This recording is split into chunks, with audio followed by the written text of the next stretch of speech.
Hello everybody and welcome back to another vintage story tutorial. This is the second in a series of beginner guides that I will be making to teach you everything you need to know about surviving and progressing in vintage story. Today we're going to focus on hunting and all the do's and don'ts that come along with that. Before we begin, I expect you to know these skills in order to fully understand this video. If any of these are foreign to you, then I recommend checking out my first video, which can be found in the description. Let's get started. First, what you may not realize when you spawn into Vintage Story for the first time is that you have spawned near the equator of the world, meaning that just like Earth, you will find yourself in a temperate climate. Also just like Earth, the farther north you travel, the colder it gets, and the farther south, the warmer. Different climates do have different animals. However, since this is a beginner's guide, I'm assuming that you are in a temperate climate, and I will be focusing only on the animals that are found in that region. There are two primary ways that you're going to hunt in the early game. The first is using flint spears, and the second is using traps. Spears are great because you can stab for a close range attack, or you can throw them for a ranged kill. In order to craft a spear, you're going to need a flint spearhead, which you can create via knapping with flint. Once created, just put the spearhead in a stick in your crafting bench, and voila, you have yourself a flint spear. Now, as I said, flint spears have a melee attack, which when you hit an animal or a creature will drop the durability by 1, or a ranged attack, which regardless of if you hit or not, is going to drop the durability by 1. Melee attacks are much weaker, only dealing 2 damage, but they're much safer because they're a guaranteed hit and you don't have to let go of the spear. Ranged attacks are stronger, dealing 5 damage, but you have to go pick up the spear afterwards. If you are going to go out on a hunt, I recommend crafting multiple spears. Vintage Story is smart enough to know when you have multiple spears in your inventory, so if I throw one, it's automatically going to select the second one so I get a second throw with another spear. In order to do a ranged attack, you're just going to hold down right click. This box is going to appear, and when it's at its smallest is when you're going to be the most accurate. If you hold onto the spear for too long, it's going to increase, and if you move, it's also going to increase. So you'll have a few seconds here to get a more accurate throw. Also worth noting that gravity is involved here, so it's not going to go exactly to where the square is. It is going to drop over time. For a more passive approach to hunting, you can use a reed basket trap. It can be placed anywhere on the ground and is able to catch small animals. That includes chickens, rabbits, or some baby animals like wolf pups, lambs, or raccoon pups. Different types of food catch different types of animals, and the two that we're most interested in right now are rabbits and chickens. In order to catch a rabbit, you need a vegetable of any kind, and a chicken, you can use grain. In order to create this trap, you're going to need a reed chest and a stick. Just put them in the crafting bench like this, and voila.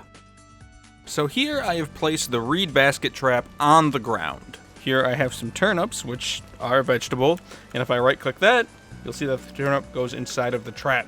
Eventually a rabbit will come, and there is only a 50% chance that you'll capture it, so we'll have to keep our eye out and see what we find.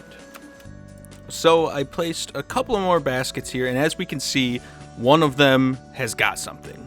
If we look, this one's moving ever so slightly, and this one was a failure. So we can just pick that up and place it again later.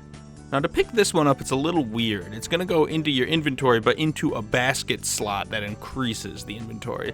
So just move one of those out of the way, and you'll be able to pick this up with a rabbit inside. See? Now if I were just to leave that basket there, that rabbit's gonna die in about 24 hours. Which in this case is probably fine because we're just trying to get food, so we're going to kill the rabbit once we release it anyway. But in the future, if you want to start domesticating these animals, traps are also a great way to do that, so that you can get the rabbits into a pen or some sort of fencing to hold them. But for now, we're just going to dump this rabbit in this water so that it gets slowed down.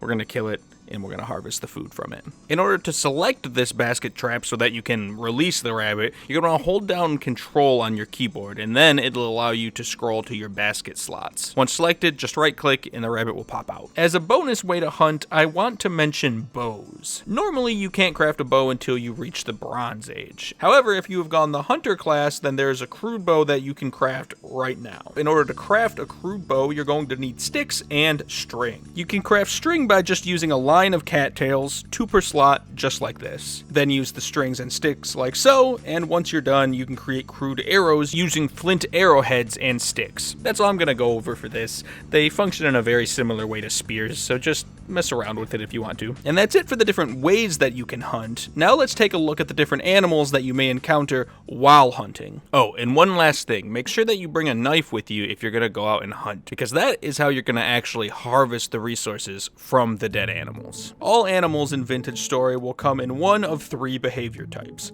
passive, neutral, or aggressive. Here's a list of passive animals that you're going to run into. They are the safest to hunt because they're just not going to fight back. By far the easiest creature to hunt are going to be salmon. Salmon have a chance to spawn in pretty much any body of water, and they are incredibly weak, only taking a single hit from a spear to kill. On top of that, they have nowhere to run, nowhere to hide. All they can do is swim against the wall of the pond, praying that you will spare them.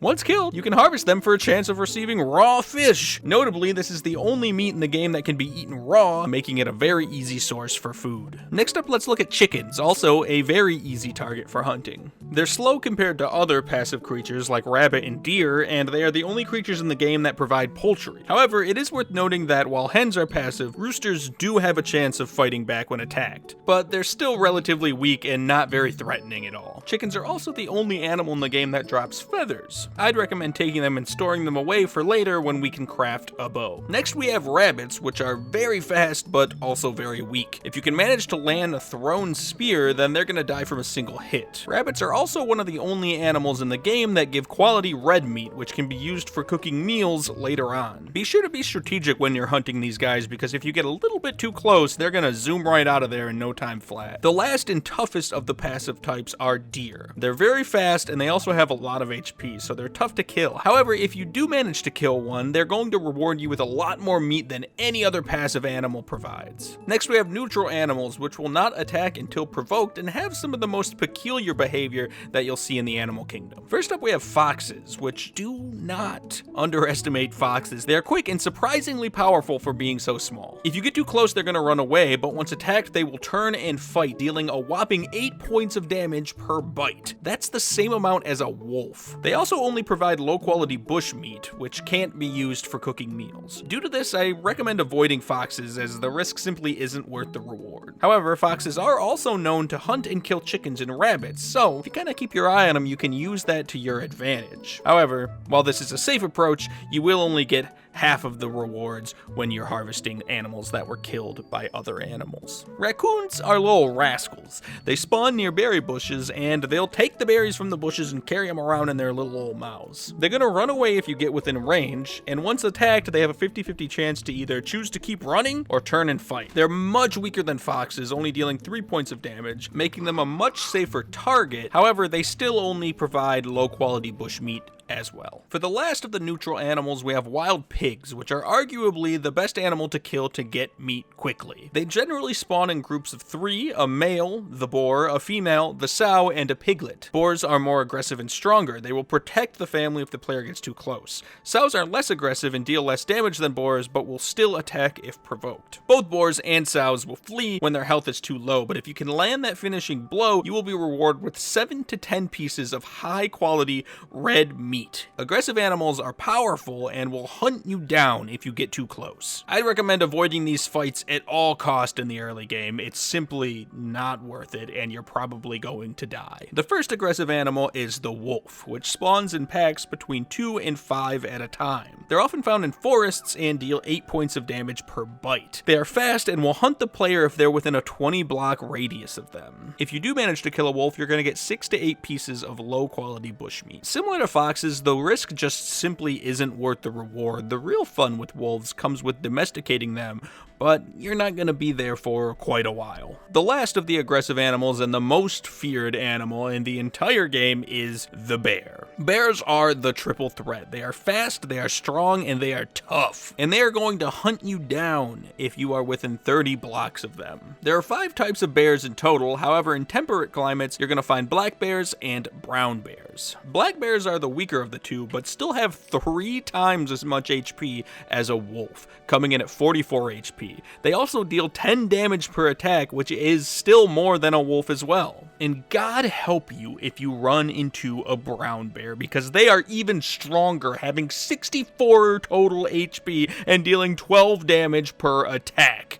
If you do manage to kill either of these beasts, you'll be rewarded with 11 to 17 pieces of bushmeat. They are also the only creature in the game that give huge raw hides, which currently isn't really going to do you much good, but in the future, you're going to need to hunt bears if you want to continue to progress. Speaking of raw hides, you're going to see a lot of animals that are dropping these things, and they come in 4 different types: small, medium, large, and huge. Every animal except chickens and fish drops some size of raw hide, and these things are very useful, as you will eventually use them to create clothing, armor, and additional storage slots in your inventory. However, we can't actually utilize this until we get to the Copper Age. So for now, I just recommend storing them for future use. Another thing you're going to notice when you're out there hunting animals is that once you've harvested everything from them, they turn into a tiny little carcass, or a big carcass, depending on what size of animal you killed. You can break this carcass to collect bones, which currently only has 1 use in the early game, which is making a slightly better knife. Just replace the stick with a bone, and you'll have a bone flint knife. It's a small difference, but you'll collect so many bones while hunting, it's definitely worth it. Beyond that, I recommend storing the bones away. In the future, we're going to be using them for fertilizer. Another resource that you'll likely run into when harvesting animals is fat. Fat is great because it provides a lot of satiation and it never spoils. So store this away in case you run out of food, and you can use this in a pinch. Additionally, you'll also be able to use fat for cooking in the near future. Speaking of cooking, I've talked about high quality red meat and low quality bushmeat throughout this whole video. I use these terms because bushmeat provides less satiation than red meat, and it also cannot be used in cooking. In other words, all you can do with bushmeat is cook it in a fire and eat it that way. Red meat, on the other hand, not only provides more satiation than bushmeat when cooked in a fire, it can also be used to make this.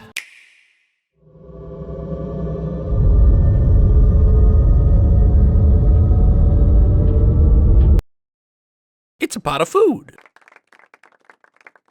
And turning food into meals like this is going to change your vintage story life. Because the reality is that meat that you just gathered from all that hunting is going to spoil in a day or 2. So even if you manage to slay the bear and get all of its meat, it's going to spoil before you can eat it all anyway. But there's strategies that we can use to make food last longer. One of which is cooking it into meals. And all of it starts with clay and forming it into new pieces of equipment, which is going to be our next step into getting to the Copper Age. If that sounds interesting to you, then check out this video, which is all about clay making. It might not exist yet, but it will. I promise. See you next time. Please subscribe.